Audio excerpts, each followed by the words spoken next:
Good evening, and welcome to the Boxhead Beer Review, conducted by yours truly, Jarl T. Since John's not a big beer drinker, he's decided to allow me to conduct this segment by myself. And the first beer for this segment, I will be reviewing Crest Super. So it's a 10% lager.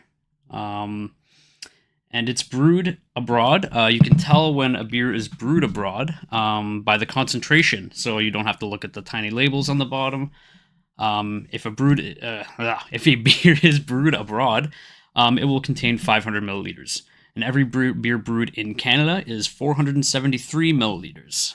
The reasoning for this, I'm sure it's pretty obvious: less volume, which they have to sell. So I mean, I personally just call it the Canadian beer tax on top of the crazy costs that we already have. So 5.7% decrease in volume. So yeah, God bless Canada. Anyway, getting back to the Crest Super, it is a 500 milliliter, so it is brewed abroad, and it's from the United Kingdom. It does say finest German aroma hops, but it is from the United Kingdom. Brewed in Wolverhampton. Well, if that's true, then this beer should not be on the top of the table. It should be on the very bottom. Sorry about that, Wolves fans. The description is medium gold color, light grainy aromas, strong, full-flavored, and fruity with a slightly sweet, bitterish finish. Sitting at a staggering 10%, it is indeed strong. So we'll just get right to it. I'll crack it open, I'll pour it, and we'll let it settle. Ooh, not very carbonated. It doesn't sound too carbonated. Hopefully that's not a can issue. Actually, it doesn't smell too bad. So while I do let it settle, I'm going to be doing it actually is quite hoppy as I'm pouring it. You can see. Oh, yeah. Okay, let's not give it too much of a head here. I'll have a little bit in the can while it settles. So we'll do the can test as well as the glass test. Now that is, wow. That is a lot of head. I should not have lifted it up that much. That's okay. I got a little bit of the carbonation out of it, so that's fine. So I do have a little bit left in here. Got a little taste from the can, because sometimes cans and glasses do have different flavors, even though it has been sitting in the can. So let's give it a try.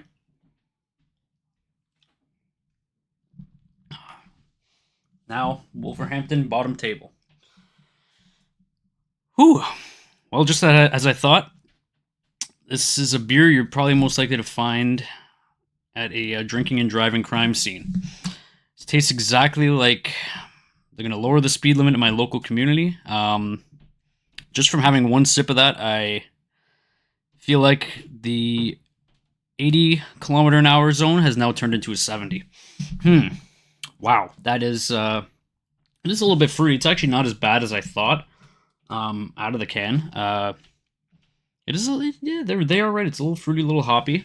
Yeah, I got a little bit of hints of some kind of oak barrel that it's brewed in potentially. So it's actually not bad. All right, well, I think that's settled enough, and we'll give it a little sip out of the glass and see what we think of it here.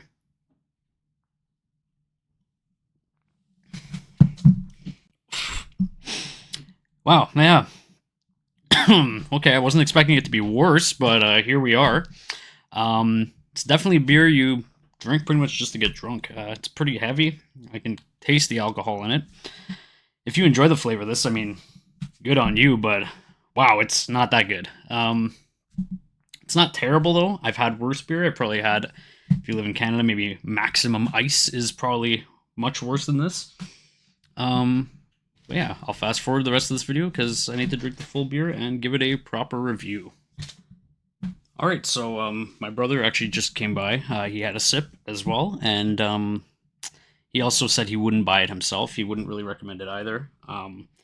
We are both avid beer drinkers, but it's not bad for a 10%, so I will say it's probably one of the better 10%, but in order to get a full review on this, I will have to down the entire beer, so now I'll fast forward the video. I'm going to watch a little bit of the Talk Tool podcast, so if you hear Talk 2 in fast motion, you will hear it. So anyway, let's drink this beer.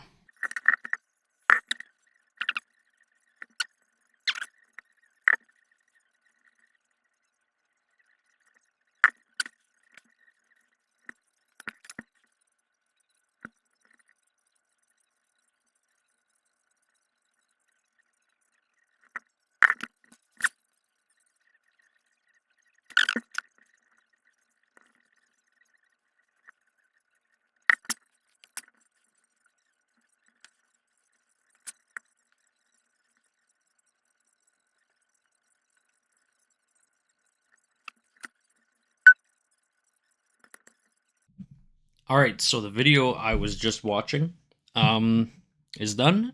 Well, it's not done, but I stopped it at about 13 minutes. So I'll say that this entire beer took me about 14 and a half minutes to drink since I had a sip earlier and some of the cans. So we'll finish it last sip here.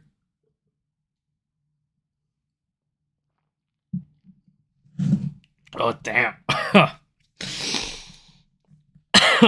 Oh, man. Yeah. Yeah, I couldn't recommend this. I could not recommend this enough. I'm sorry. Unless you're in like a rush to have 2 beers, alcohol wise, since it's 10%.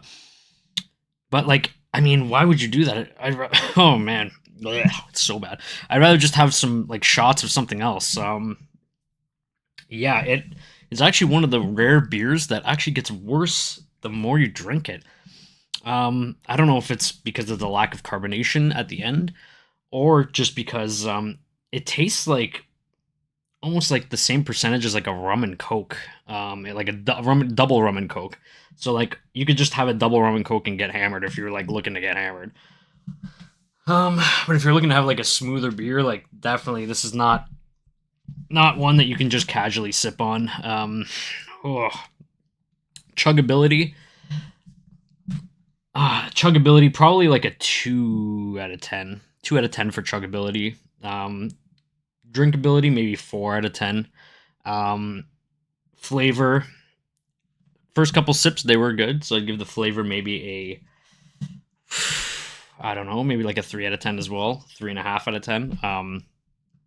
So yeah, I'll give the beer itself. I'll rank it a solid 3 on the beer drinking experience list.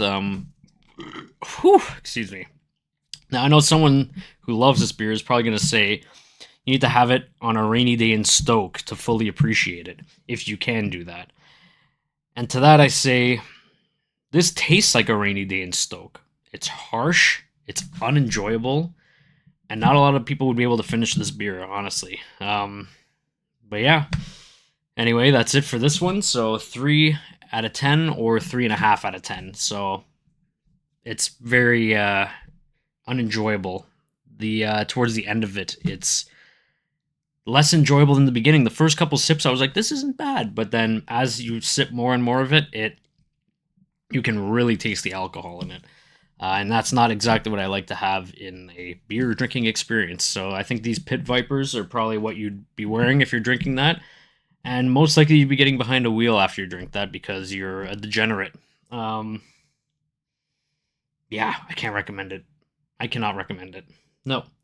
3 or 3.5 out of 10. So anyway, please let me know in the comments what beer I should try next, and I'll gladly review some more as I am a heavy alcoholic and I love my beer. Please don't forget to like, comment, and subscribe. Thanks for watching, and I think it's time for me to go gamble. Take care.